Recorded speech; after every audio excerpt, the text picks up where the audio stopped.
Well, hey, we've got a good crowd coming in, and more folks will be coming in. I'm excited to chat today with Bradley Tusk, founder and CEO of Tusk Strategies, one of the nation's leading just political firms, consulting firms, thought leaders in this space. And I wanted to have this conversation with Bradley because I'm always kind of on the lookout for ways to save our democracy, to kind of protect the republic that we have, this very fragile republic that I think we're all seeing these last 6 months, especially. And I came across Bradley's book, Vote with Your Phone, that you can see right behind me. And if you saw his TED Talk, and if you haven't seen his TED Talk, I'll put it in the comments. You should check it out. It's amazing. But basically, we've got a really unique idea from Brad that I'm not seeing talked about enough. And as my work as a human rights lawyer is to elevate these ideas that don't really make it to the mainstream, but I believe they should. And I think this will make it to the mainstream because it needs to. It necessarily needs to. And so kind of let's start with the heart of it. You're convinced that mobile voting is one of the key ways to save our democracy, to Yeah. increase voter turnout.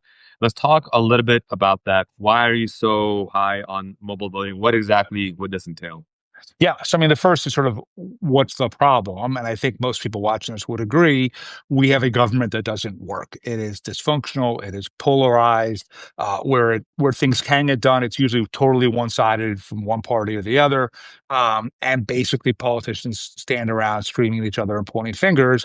And whether it's climate or immigration or guns or healthcare or education or any big issue, even though the solutions are there, even though most people actually agree on the solutions to most of those problems, we can't actually execute it.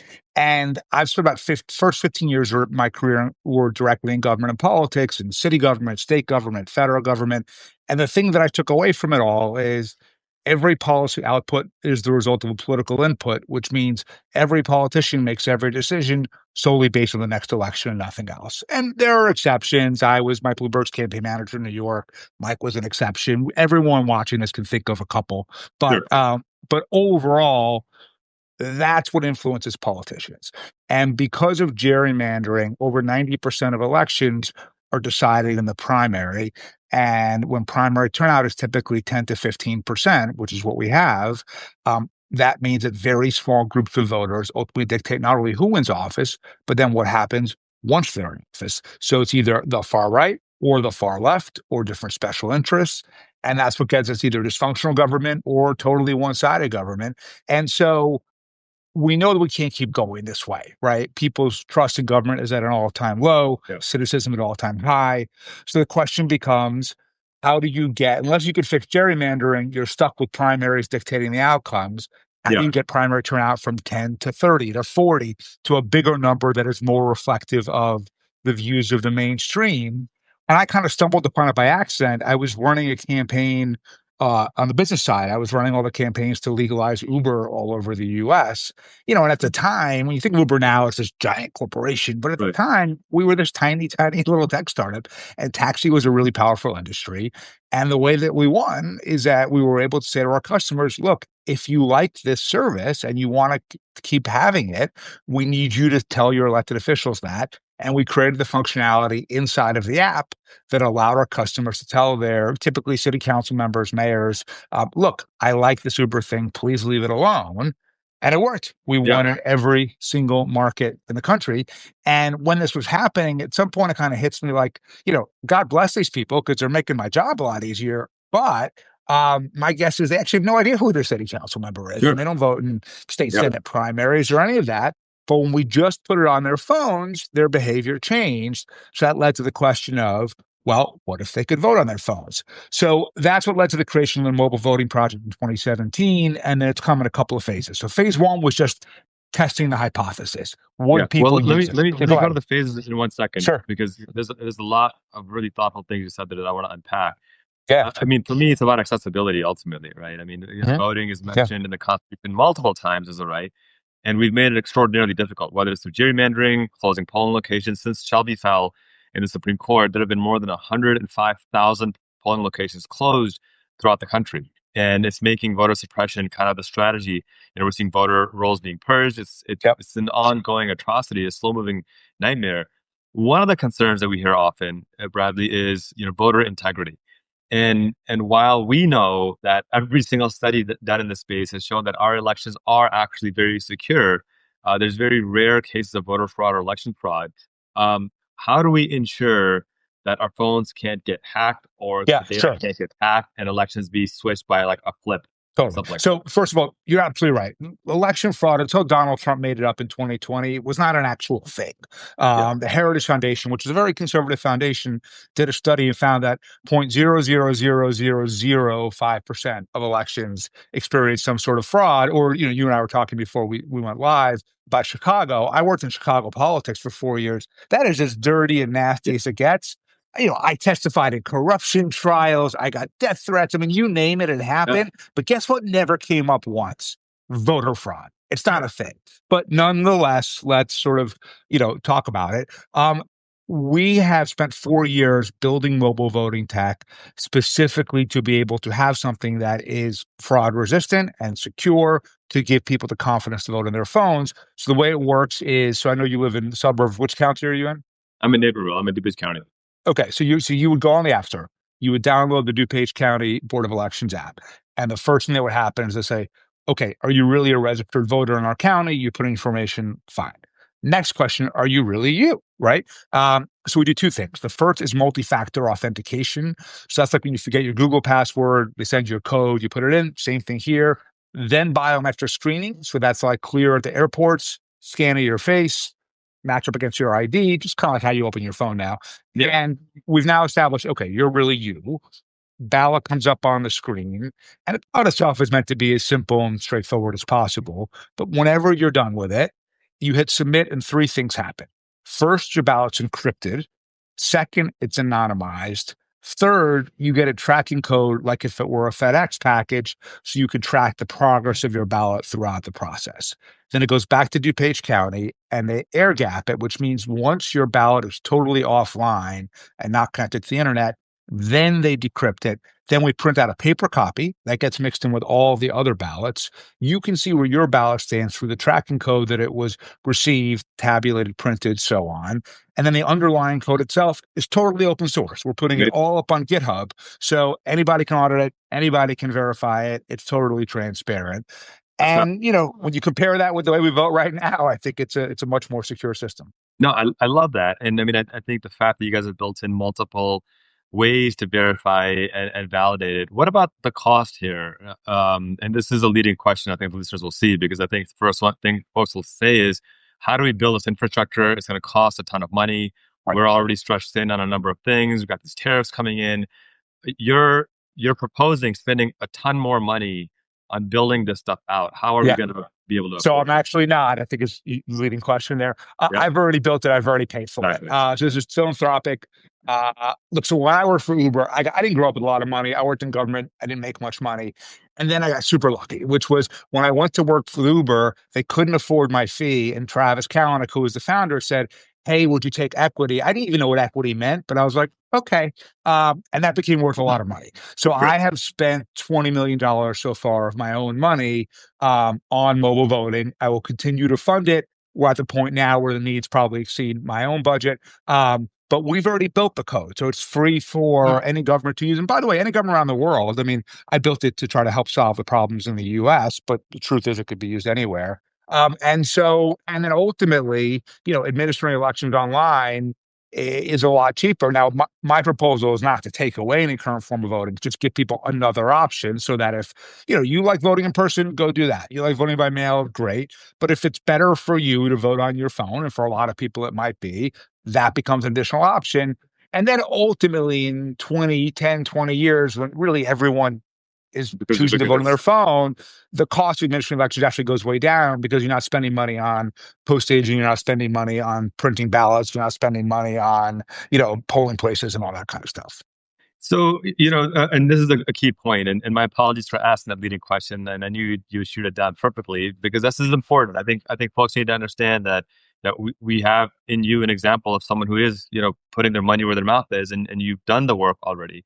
What about the pilot programs? To my understanding, there Yeah. have been a couple of dozen pilot programs Yeah. already. What has been the success of rolling this out? What have you learned? What Yeah. what can you improve upon? Yeah. So the first thing we did was test the hypothesis of if you make voting easier, will more people do it? And so we funded elections in 7 different states, 21 different jurisdictions across the country. Red states and blue states, by the way, were either deployed military or people with disabilities were able to vote in real elections on their phones. And of course, what we found is a lot more people do it, right? So, for example, Denver did a poll, people participated afterwards, and 100% said, yeah, I'd rather press a button than go somewhere, right? Amazing. Or in Seattle, they actually made for their conservation district, they made it available to anybody, and turnout tripled. That was still for small groups of voters. Those were tests, but we believe that every lesson we've learned in life, we do our baking on our phones, we do our healthcare on our phones, we do our love life on our phones. That like, of course, we can vote on our phones, and if you make things easier and you put things in people's pocket, more people will do it. That's exactly right. I love that, and I think one of the things I got from your TED talk when we talk about the next steps or what the future holds, you're optimistic. You're thinking that this thing can be adopted within the next decade on a nationwide scale. And in the grand scheme of things, a decade is nothing. I mean, that's a very short amount of time. What's your message to folks who are in the Gen Z, Gen Alpha stage of their life where they can play a meaningful role? What should they be Yeah, doing to we're be involved? we're going to need your help. So here's everything I've said so far. I think is generally pretty good news and encouraging. Here's where it's going to get hard. People who have power don't like making it easier for other people to gain power, Yeah. which means we're going to face resistance. We have to pass legislation in every city and every state that allow mobile voting to happen, and we're going to have to do this over the objections of the Republican Party and the Democratic Party and the unions and the business groups and the lobbyists, and we'll try to pick off as many as we can. But overall, people who know how to control the system as is like it that way. And so we're only going to win if we build a huge grassroots movement. And that's really going to be a lot of Gen Z and a lot of Gen Alpha. And if you think about it, every major right in history that's ever been won, the right to vote, the Civil Rights Act, the Americans Disabilities Act, same-sex marriage, whatever it is, only happened because enough people stood up loud enough and long enough, and they demanded their rights, and eventually the status quo had to give in. And that's what we're going to have to do here as well. And so we desperately need the support specifically of those two generations, because that's our path to victory here. The initial thing is to go on mobilevoting.org and you can sign up and learn more. And then what we're really going to need you is when we start running legislation this fall in different cities is to make your voice heard to city council members, mayors, people like that, so they know you want this thing and not to let the special interest stand in the way. Yeah, so mobilevoting.org, we'll plug that again when we push this out. That's where Thank they you. can go to get involved and get started. Bradley, one thing I'm fascinated about the way you think about these things is you're, I always get excited when I meet somebody who takes an idea that in hindsight looks so obvious, but have done all the hard work to make it look Yeah. obvious. Like you realize later on how much work actually goes into it. So I'm complimenting you that you've taken something that should be so obvious, but you've done the immense amount of work to Yeah. get there. Paint the vision. What does a future look like where we are properly integrating technology to strengthen our democracy and make our Right. democracy easier? What kind of folks are we electing in this phase? What kind of Yeah, policies and I'll are we get passing? right before I answer that though. So I agree with you so much that my second book, which was a novel, the title is obvious in hindsight. Literally for that reason. Really So amazing. yeah. So Amazing. anyway, but it's a fun Amazing. I novel love too. it. It's about Yeah. flying cars. So look, it seems to me that if you start increasing turnout meaningfully. Let me give you an example. In 2019, Amazon decided they wanted to build out a second headquarters, and they had this national competition for cities all over the country to say, hey, do you want to be the one to host it? New York wins. And everyone's very, very excited. And then all of a sudden, AOC comes out and says, oh, I don't like capitalism, Amazon, tech, Bezos, whatever. We shouldn't do it. And a guy named Mike Gianaris was and still is the state senator for that part of Queens. And he says to himself, shit, all things being equal, like, of course I'd like 40,000 new jobs for my district. But if I do get a primary, it'll be from the left. Turnout will be about 10%. Those will be really AOC type voters. And there's a risk that if I support this deal, I could lose. And he had a choice: 40,000 new jobs for New Yorkers or one, his own. And he picked himself. And by the way, I think they're always going to do that. That's who runs for office, whether it's the Greek Senate or the Roman Senate or us now or any other time. The first thing is, how do we change their incentives, right? So if turnout in Generis' primary was 37% instead of 10, just based on the polling, he would have pushed the deal through simply because not because he would have cared any more about his constituents or New York or anything else, but simply because that's what would have been best for him politically. So the first thing is when you start aligning the people's policy incentives with the politicians' electoral and political incentives, that's how you start getting things done. And by doing that, instead of right now, where all the incentives are to stand in the corner and scream and point fingers and call names, because the few people who do vote in your primary are the hardcore ideologues who don't want any sort of bipartisanship, don't want compromise, don't want to talk to the other side. Now you're incentivized to get things done. And so you start working with other people from the middle of your party, from the other party, and you build coalitions, which was how legislation worked in the US for hundreds of years until we fell apart. And if you think about it, on most issues, there are pretty common sense solutions that most of us could agree on. So, like, take guns. Most people would say we should either go into everyone's home and confiscate their guns. So, it shouldn't be easy to walk into a store and walk out with an assault rifle, right? Right. But those people don't vote in primaries. Right. So their views don't matter. And we either get people who say no guns ever or all guns all the time. And the end result is nothing, right? And we just have more school shootings.